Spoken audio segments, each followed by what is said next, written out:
Hey everybody, welcome back to Kinfolk Farm. Let these jokers out. Come on. Come on, let's go. And we know what time it is. Time to go play. Right? Right? Come on. Of course, Odin, he wants to wrestle. Mia says, I just want to use the bathroom. Right there, every time. All right. Again, welcome back to the channel. Everybody's, I feel like all the time. It cracks me up. I'm like, do y'all ever use the bathroom in the backyard? As soon as I let them out, they are doing it all. It tickles me. But welcome back again to the channel. We're going to do some Muscadine stuff today. Some more tips and tricks to growing muscadines. Not really tips or tricks today, but just some things we need to be looking for.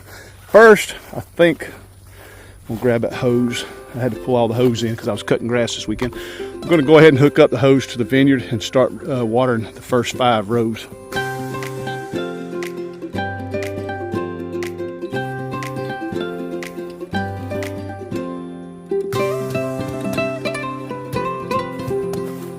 Now we'll take this one, hook it up to this one.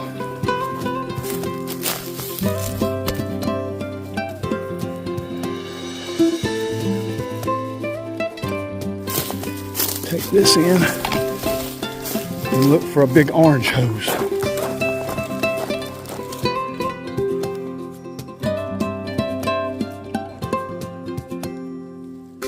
The orange one is hooked to the blue one. Turn the water on and we're watering grapes. Talk a little bit about watering today. We're going through a few. It's been raining like crazy. This is probably maybe, I want to say, the 4th time that I've actually watered the muscadines this year. It has rained so much, but we're about to have about 4 or 5 days of no rain, and we got a lot of grapes. And I want to talk a little bit throughout the video the importance. Here goes a rabbit. Get him! A rabbit literally ran right by them dogs and they never even seen it. Lucky rabbit. But anyway, the importance of watering when you have your crop developing. When you have a lot of muscadines on there, it's very important to water, and we'll talk a little bit more about that here in just a minute. Wham! And grab these alarms. I wanted to come up here and get these alarms and move them. I got a different spot I want to move them to. I sort of move them around a little bit is what my plan was. And they've been out here for a couple of weeks. So we're going to move them over to the wood line where we have lots of grapes and lots of deer. We're having lots and lots of deer hit that outside edge, which they always do. And I thought this may try to slow them down a little bit.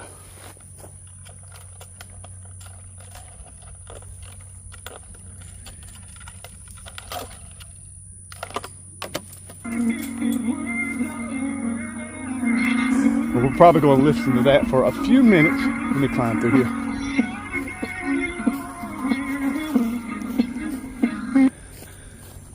All right, we'll move. Till we get these put up, we're going to hear this for a minute.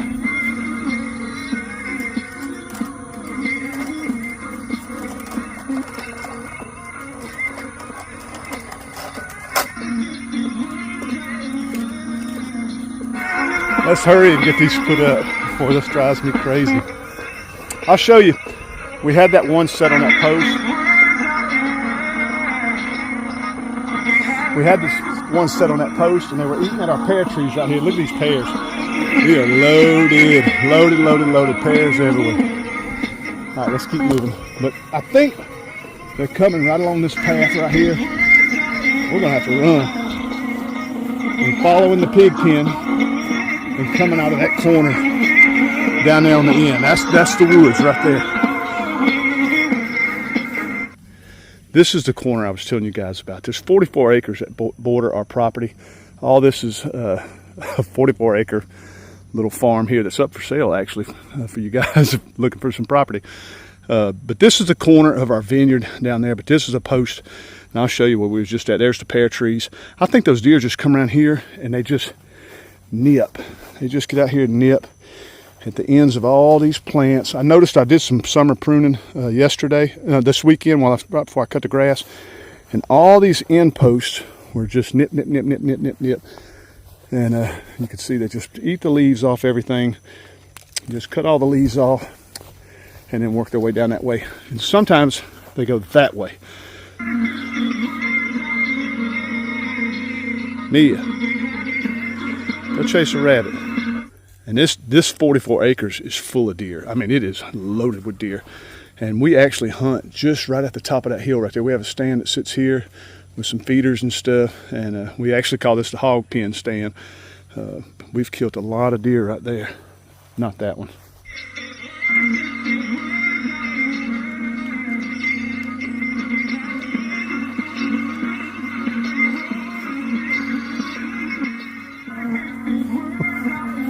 I'll be glad when this little segment's over with.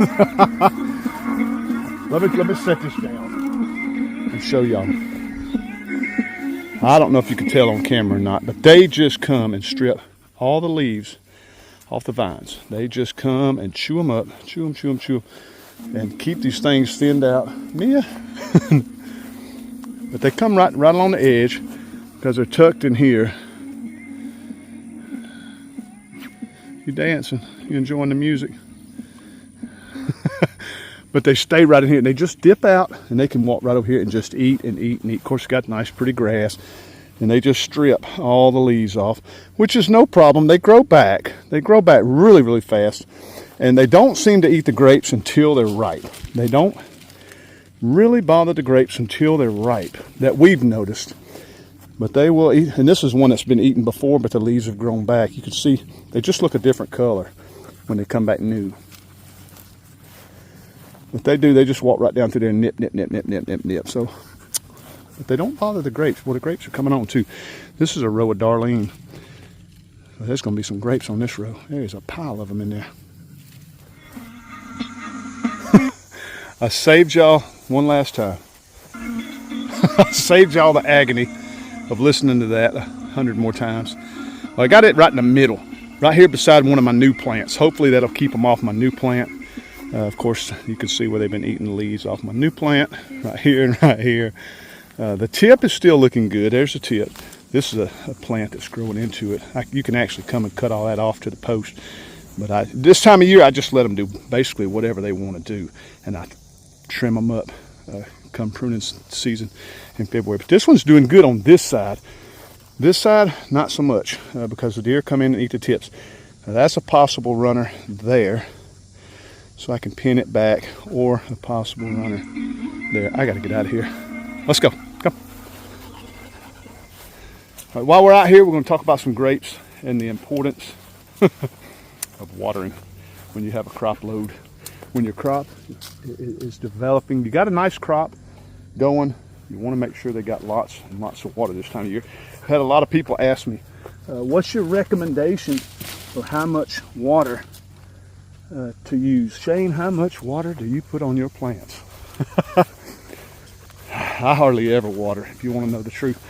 But this time of the year, I try to pump the water to them when we have lots of grapes. Early season, I do too. I believe, I looked it up today, just so I can throw some facts at y'all. I believe it's 35 to 36 gallons a week. That's a lot of water. That's a lot of water for established plants.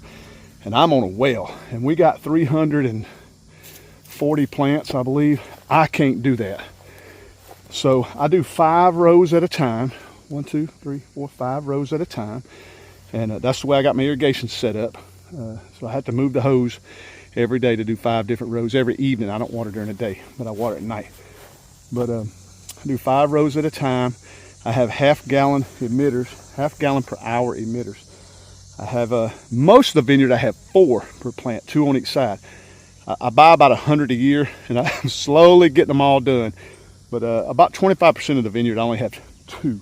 Now, Ison's Nursery, I talked to Greg about that one time, and he said his whole vineyard, he only has 2 emitters, 1 on each side of the plant, 2 per plant. I'm trying to do 4 per plant because I know my root system's getting longer. That's my theory. I pulled some, and they're super long. So I just figured 2 on each side of the plant's a better way to go. All right, let's look at some grapes.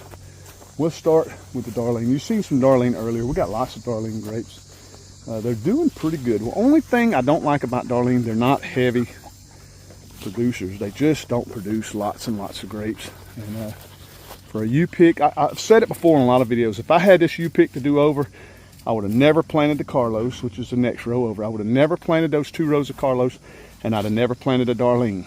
I'd have went completely different with the Darlene are great. They just don't produce a lot. When you have a U-pick, you want lots and lots of grapes. And people come out and they'll search, you know, walk up and down every row and not have a lot of grapes. I want them to just come out here, grab the grapes, and you know, be happy. But it looks like the Darlene are doing pretty good this year. Like I say, I would have never done the Darlene. I would have went with a Hall or anything but Darlene. I would have done a little more research.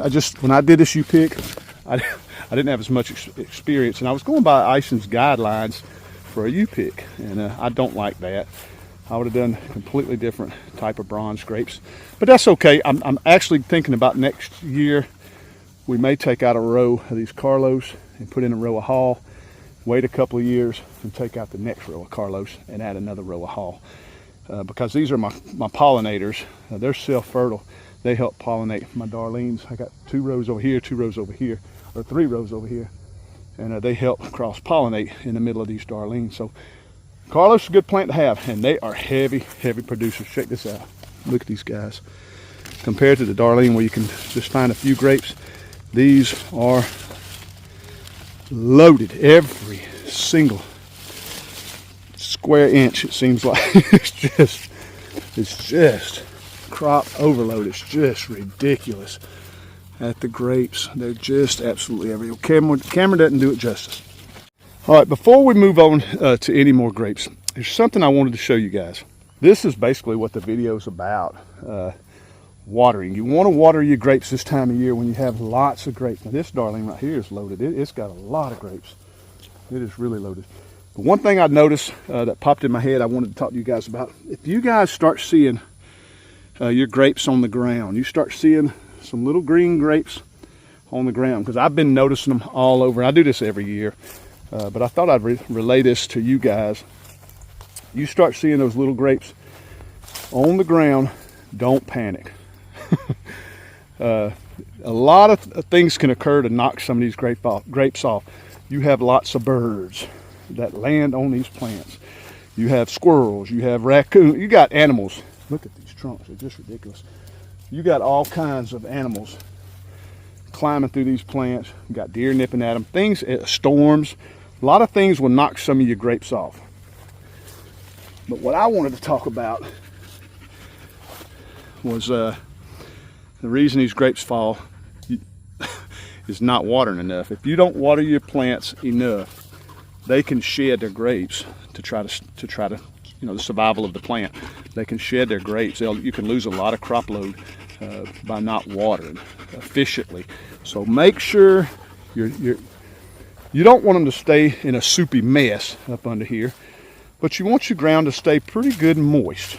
That's basically my rule of thumb. Is when I see the ground drying up a little bit. We had rain 2 or 3 days ago, and I could see it still sort of damp. And of course, we're in 90-degree weather now.